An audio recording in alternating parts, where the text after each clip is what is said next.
अस्सलामुअलैकुम जी, मैं हुमारिया अली। आप देख रहे हैं मेरा चैनल। तीफी बट ने सुलह के बहाने कत्ल का प्लान बनाया। अमीर बलाच के भाई ने अहम तरीन इंकशाफात किए हैं। प्लान फेल होने पर शादी में कत्ल करवाया गया है। कत्ल की प्लानिंग में मलिक सुहेल डे 1 से शामिल था। तीफी बट के साथ दुबई जाने का प्लान भी था। मलिक सुहेल ने जो पुलिस है उसको गुमराह करने के लिए बहुत सारे प्रोपेगेंडे भी किए, बहुत सारी गेम्स भी डाली और पुलिस को तीफी बट का यूके मोबाइल भी दे दिया। पुलिस गोगी बट को क्यों गिरफ्तार नहीं कर पा रही? पाकिस्तान में होने के बावजूद पुलिस जो है वो आराम से सुकून से क्यों बैठी हुई है? असल हकीकत खुल गई। क्या पुलिस इस मामले को रफा दफा करना चाहती है? क्या पुलिस चाहती है कि ये मामला यहीं पर ख़त्म हो जाए और जिस तरह से पहले इस खानदान के साथ होता रहा है इस बार भी यही सब कुछ हो? आज की वीडियो में इस पर बात करेंगे। अमीर बलाच कत्ल केस एक ऐसा केस होना चाहिए था जहां पे फौरी इंसाफ के तकाजे पूरे करते हुए जो टेस्ट केस बनाया गया था इसको सॉर्ट आउट करना चाहिए था, जितने भी मामला थे, और इसको सॉल्व करते हुए तीफी बट को, गोगी बट को गिरफ्तार करना चाहिए था। लेकिन पुलिस के अंदर कुछ मामलात हमने पहले दिन से देखे। पहली बार हमने पाकिस्तान की हिस्ट्री में, पंजाब की हिस्ट्री में मुझे तो लगता है कि ऐसा केस देखा कि इतना खौफनाक मिस्टीरियस केस था जिसको सीआईए पुलिस ने जो है वो गुत्थियां सुलझाना शुरू कर दी। और इस मुल्क का अलमिया ये है कि जो भी काम करता है उसको या तो हटा दिया जाता है अपने रास्ते से या फिर दुनिया से ही हटा दिया जाता है। तो हमने सीआईए में बहुत सारी तब्दीलियां देखी और बड़े लेवल पे तब्दीलियां इस तरह से की गई कि इल्जामात लगाए गए कि फलां ने फलां से रिश्वत ली थी ताकि कोई बंदा जो है इसे सवाल ना उठा पाए। इनकी फैमिली ने ये डिमांड की थी कि हम चाहते हैं कि सीआईए पुलिस जो है, सीआईए को ये केस जो है सौंपा जाए। चला तो गया लेकिन जो अच्छा काम करे थे उनको साइड पे कर दिया, जिससे बहुत सारे सवालात खड़े हो चुके हैं। अमीर बलाच कत्ल केस में पुलिस ने अमीर मौसफ को यकीन दहानी करवाई है कि कुछ भी हो जाए हम तीफी बट को गिरफ्तार करके तुम्हें दिखाएंगे, यानी कि कब दिखाएंगे इसका कोई जो है डेडलाइन नहीं दी गई। यही वजह है कि अमीर मौसफ और करीबी फैमिली मेंबर्स और दोस्त जो हैं वो अभी तक मीडिया पे नहीं आ रहे। पुलिस कानूनी कार्रवाई तो तेजी से कर रही है लेकिन अंदर की खबरें तीफी बट तक पहुंचाने वाली जो काली भेड़े हैं वो भी इन्हीं में से मौजूद हैं। ये मैं नहीं कह रही, ये सीआईए ने जब बताया था कि एहसन शाह इन्वॉल्व है और इस तरीके से उसको पकड़ा था, इस तरीके से सारी गुत्थियां सुलझाई थी, उन्होंने कहा था कि पुलिस के अंदर भी कुछ ऐसे बड़े लोग हैं, पुलिस अफसरान हैं जो इस कत्ल में शामिल हैं, उनको भी हम शामिल तफ्तीश करेंगे और फिर उनको जो है चेंज कर दिया जाता है और फिर नए लोग आ जाते हैं। और आज तक ये नहीं पता चल सका कि वो कौन सी भेड़ें थी जिनको पुलिस से निकालने की जरूरत है, लेकिन उनको ही निकाल दिया गया जो अच्छा काम कर रहे थे। यही वजह है कि तीफी बट अभी तक इनसे जो है एक कदम आगे है, क्योंकि अंदर से कुछ लोग मौजूद हैं जो तीफी बट तक पैगामात जो है पहुंचा रहे हैं। उसने अपने इंटरव्यू तक जो है वो फैब्रिकेटेड इंटरव्यू रिकॉर्ड करवा दिया। मोहसिन नकवी साहब के चैनल पे वो इंटरव्यू चल भी गया। अभी इश्तिहारी करार दे दिया गया है, तो बहुत पहले इश्तिहारी दोनों को करार दे देना चाहिए था, क्योंकि पहले दिन से ये रूपोश थे। और ये बड़ी मैं कहती हूँ जन्नाटेदार थप्पड़ है सिस्टम के मुंह के ऊपर कि जो लोग पुलिस की पहुंच से दूर हैं वो मीडिया चैनल में राब्ता कर रहे हैं, फिर उनको उनसे इंटरव्यू की प्लानिंग कर रहे हैं, फिर इंटरव्यू करवाया जाता है। तो बड़े अफसोस का मकाम है, लेकिन क्या करें कि ये सब कुछ हो रहा है और होता आया भी है। अमीर बलाच के कत्ल का मंसूबा 2022 में बनाया गया था। ये इंकशाफ अमीर बलाच के घर से किया गया है क्योंकि बलाच ने फैमिली को ये बात बताई हुई थी। उसके बाद ही अमीर बलाच ने इंटरव्यूज में सुलह करने से साफ इनकार कर दिया था।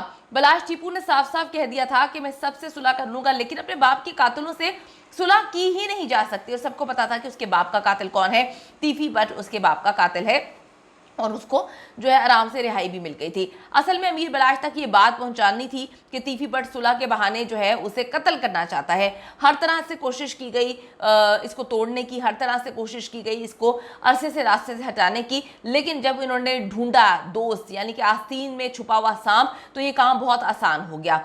एक बार सुलह का ड्रामा भी किया गया जिसके बाद अमीर बलाच की सिक्योरिटी जो है वो कम हो गई थी, वो डेरे से बाहर निकलना भी शुरू हो गया था और फिर आसानी से उसे मार देंगे, ये इनकी प्लानिंग थी। लेकिन ये बात ट्रका वाला ग्रुप तक भी पहुंच गई थी और फिर अमीर बलाच ने मीडिया पे आके सुलह से साफ इनकार कर दिया था और फिर तीफी बट को चैलेंज भी कर दिया था। इसके बाद तीफी बट के जो शाह आलम मार्केट पर कब्जे का ख्वाब था वो बिखर गया था। इनका ख्वाब ये था कि हम डॉन बने, हम लाहौर पे राज करें। और फिर इनको पता चला कि जी जो गवर्नमेंट्स आ रही हैं उनके साथ भी इनके ताल्लुकात बहुत अच्छे थे, अभी जो गवर्नमेंट आई है उनके साथ भी ताल्लुकात अच्छे हैं। हर जगह मरीम नवाज साहिबा जाती हैं, लेकिन इनके घर, अमीर बलाच के घर जो है वो भेज दिया जाता है हमजा शहबाज को। ये बात जरा समझने से हम कासिर हैं, क्योंकि हर जगह वो अपने अब्बा हजूर को लेके जा रही हैं जहां पे भी ये वाकया हो रहा है, और ये तो एक टेस्ट केस है जहां पे हर बंदा आवाज उठा रहा है कि इस केस में हर हाल में जो है वो गिरफ्तारी भी होनी चाहिए और कैफरे किरदार तक भी पहुंचाना चाहिए जिन जिन लोगों ने कत्ल किया है। लेकिन बड़ी मिस्टीरियस बात लगी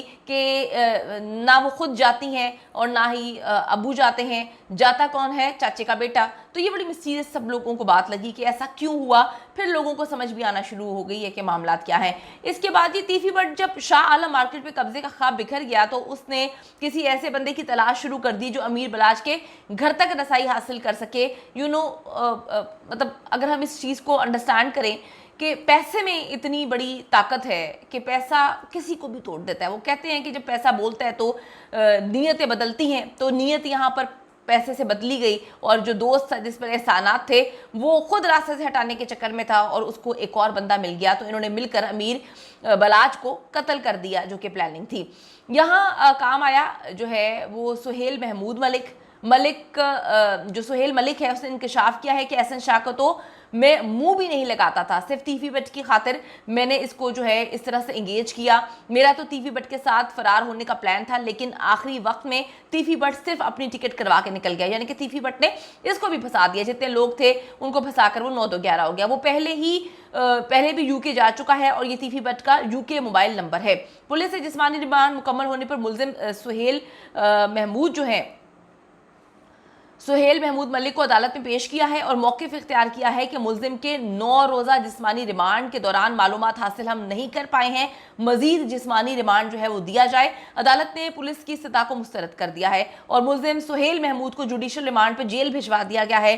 मुल्जिम सुहेल महमूद पर इल्ज़ाम है कि उसने अमीर बलाच के दोस्त एहसन शाह को तीफी बट से मिलवाया था, यानी कि उनको पकड़ा जा रहा है जिन्होंने रैकी की है। वो बंदा पुलिस की पहुंच से मीलों दूर है जिसने ये कत्ल करवाया और इससे पहले भी कत्ल करवाया था। देखिए बड़ा सिस्टम जो है, हर बंदे को सिस्टम का इल्म है। इस मुल्क में अभी तक बार बार एक्शन लिया जा रहा है कि जी पतंगबाजी ना करें, खुदा के लिए पतंगबाजी ना करें। पंजाब में बार बार बोला जा रहा है, लोगों की मौतें हो रही हैं, वीडियोस मौजूद हैं। मैंने कुछ वीडियोस देखी हैं, यकीन करें कि मुझे इंसानियत पे से यकीन ख़त्म हो चुका है। पकड़ा भी जा रहा है, लेकिन कहीं पे हम देख रहे हैं पंजाब पुलिस खुद गुड़ियां उड़ा रही है। तो आपने क्या करना है? ये इस मुल्क का अलमिया ये है कि जब तक सजा जजा शुरू नहीं होगी आप किस तरह से जो है वो एतबार कर पाएंगे सिस्टम पे। इनको पता है कि जिस तरह से अमीर बलाच टिप्पू के वालिद को कत्ल किया गया, हर शवाहिद जो है हर चीज़ मिल चुकी थी, लेकिन फिर भी उसको बाइज्जत बरी कर दिया। तो यही प्लानिंग है कि उसने किसी और से कत्ल करवाया है, सहूलतकारों को पुलिस से पकड़ा हुआ है, उनके जिस्मानी रिमांड ले लिया और तुमने क्या उगलवाना है।